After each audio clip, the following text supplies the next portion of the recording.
பார்த்தா எனக்கு அந்த மாதிரி தான் தோணுது. ஹீரோவா? இல்ல,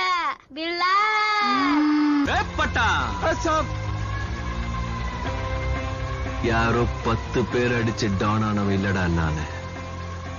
நான் அடிச்ச 10 பேரும் டானுங்க தான். வாழ்க்கைன்னா பயம் இருக்கணும், அது நெஞ்சுக்குள்ள மட்டும்தான் இருக்கணும். ஆனா அந்த நெஞ்சு நம்மளோடதான் இருக்க கூடாது, நம்மளை எதிர்த்து நிக்கிறவங்களோடதான் இருக்கணும். மே ஐ கம் இன்? அவ்வளவு பெரிய கேங்ஸ்டரா?